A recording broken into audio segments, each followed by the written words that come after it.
Welcome back. So while I'm trying to get this aileron problem solved, I'm also working on other little projects. So this one is the seat belts there, and because the inertia reel's not pulling tight enough there to pick up the weight of the bracket, so just setting this up for Justin so he has like a fixed mount there. And I'm trying this one on the other side there. I've just taken two of the clips out there and just run that through the belt there, and that actually seems to be better. It wants to sort of retract by itself just under the weight. But anyway, I've got to experiment with that a little more.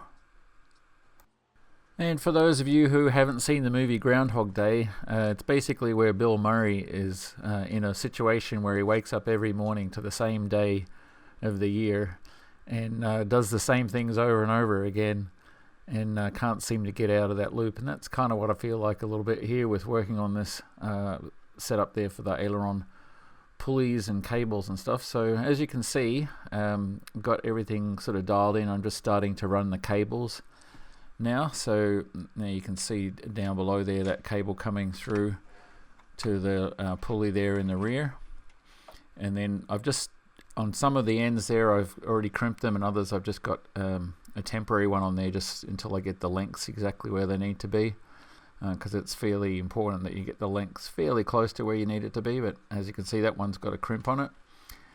And so here I'm feeding the one set up there back through into the right hand wing, which means it has to run around through that pulley there. And before I feed it back, I've got to put the little crimp sort of stopper on there that gets crimped into place once I know where that belongs, and that's absolutely kind of the last thing that you do here. So I get the one up front set up, get all the other cables dialed in and tensioned and everything, and then just mark where this one lives, and same with the one on the other side. And then once I've got it marked, I release the cables again and then come back and crimp that, but you'll see that in a little bit.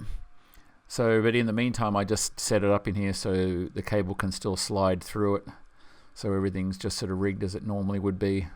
And that little retaining clip there just got one of those little rivets just sort of holding that clip in place so the cable doesn't fall out of there.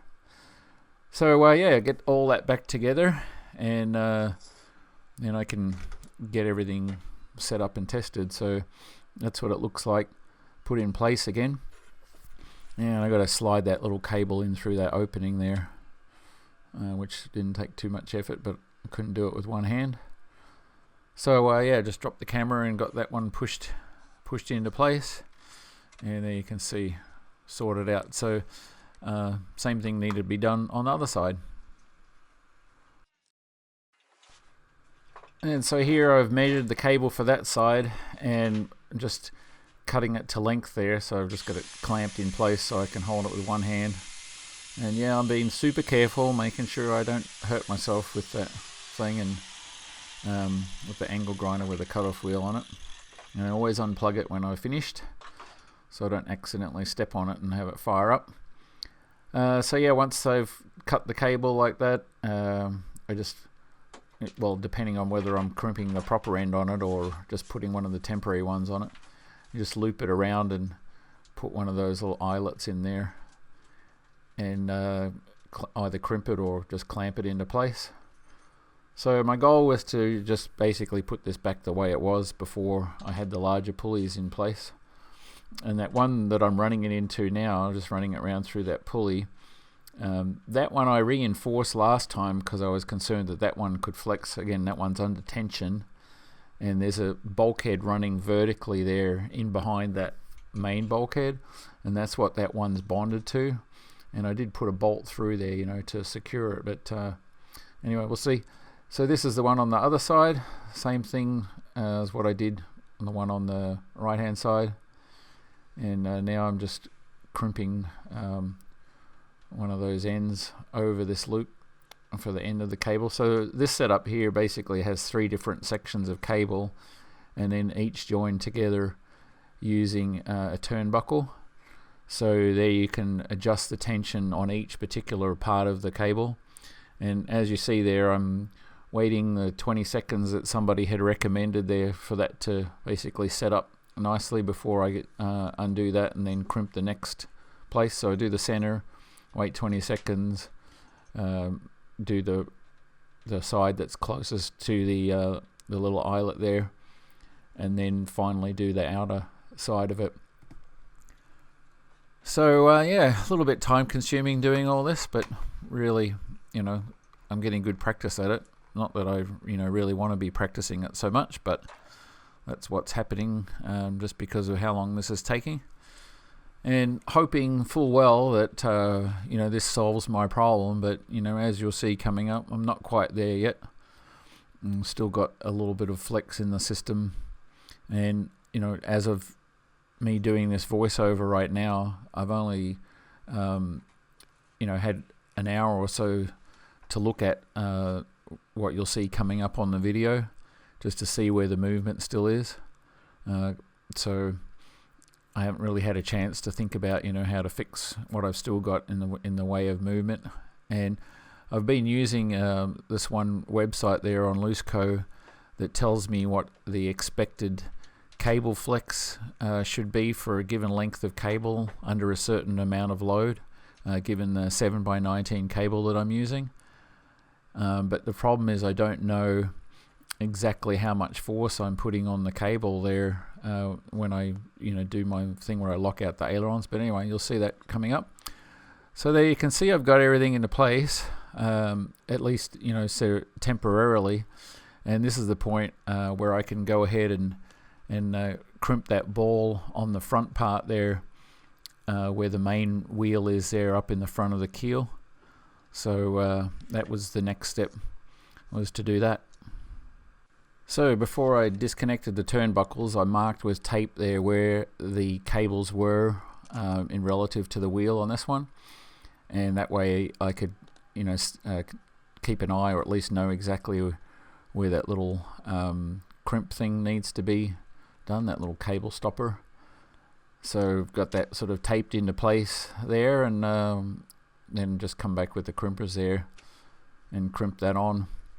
So that's the first one that gets done, and then I put everything back together again and do the same thing and mark, basically center the sticks, and then go and lock the ailerons into place at their level position, and make sure, or go and connect the aileron push rods to the bell cranks that are out in the wing there, and then I can see exactly where those balls are on the outside part there of the wings, and make marks on those on the cable where they need to be crimped into place, and then ultimately come back and crimp those.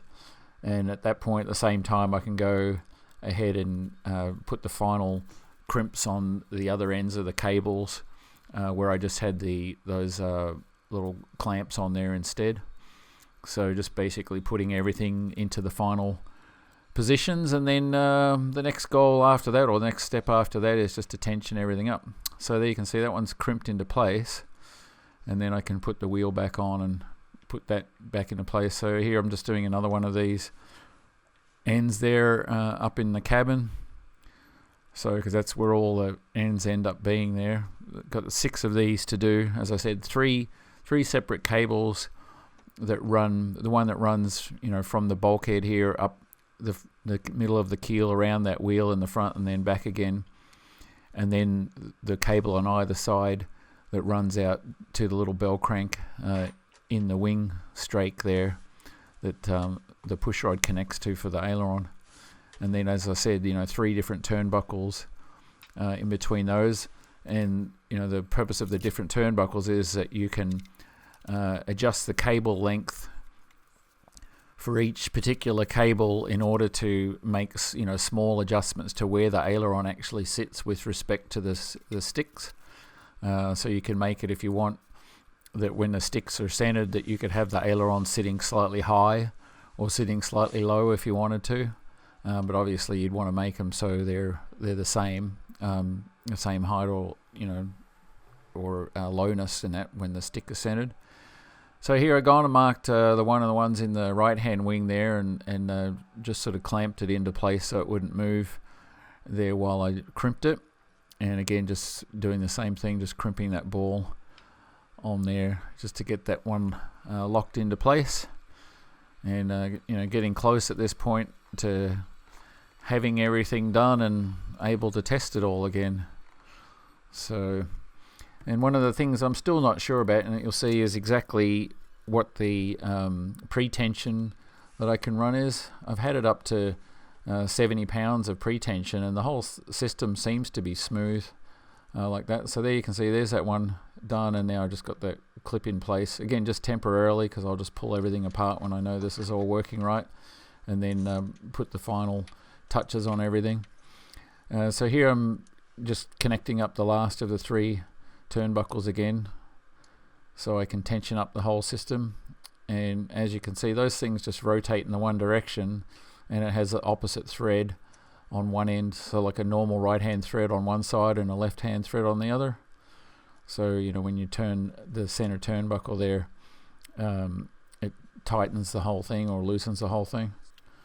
So, and they've got quite a bit of movement on there. You can take them through about 2 inches of travel, you know, to get as tight as you want. So I've set it up so I've still got quite a lot of room there in order to deal with any overall stretch of the cable. But this is the pre-stretched cable from Aircraft Spruce, and so I'm not expecting it to stretch a lot. And as you can see, all the different turnbuckles there in place, and I've just got the bolts there just temporarily in. So here I initially tension it up here, and you can see there I've got about 50 pounds. It's the blue one at the bottom that we're looking at there. So I got about 50 pounds on there. Now this is with the ailerons locked, and again we're seeing the tension, and as I say, I've only just had a chance to look at this to see where the flex is, but I'm pushing the stick one way about 3 times and then pushing it the other way 3 times. So you can actually see there that the whole system is even flexing there. See the rod in the middle there on the right hand corner, it is actually flexing even though I've got it going through the keel there. So my solution hasn't completely removed all the movement there, and I'm not sure how to fix that yet. I'm still going to think about that. And this one here I think is pretty solid. It's not flexing on the side mount of where the rod is. I'm sorry about that camera angle there, you can't really see much what's going on. But the pulleys aren't sort of coming forward and up at all. But you see this angle, you can see they're actually flexing outward. So that rod, even though I've got the 3/4 inch sleeve around it, it's still flexing under that load. So, and there shouldn't be any movement there in what I'm doing, but obviously I've got a little bit of flex there, and even this one you can see is flexing as well.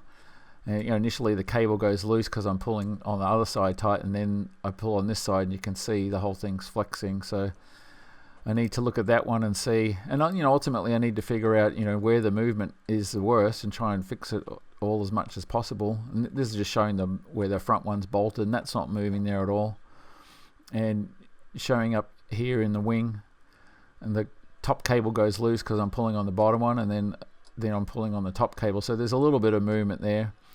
So what I need to do now is look at the 3 pulley positions and see if I can secure them any more. And then if you look here, this is where I'm pulling on the cable, and you can see it goes loose, and then when I push it one way and then tight the other way, but it's difficult to see on there exactly how much load that gets when it goes tight, just because that the gauge doesn't go past 70. So I'm going to probably experiment with pre-tensioning it maybe to as much as 80 or 90 or maybe even 100 pounds, because the cable can handle 2,000 pounds.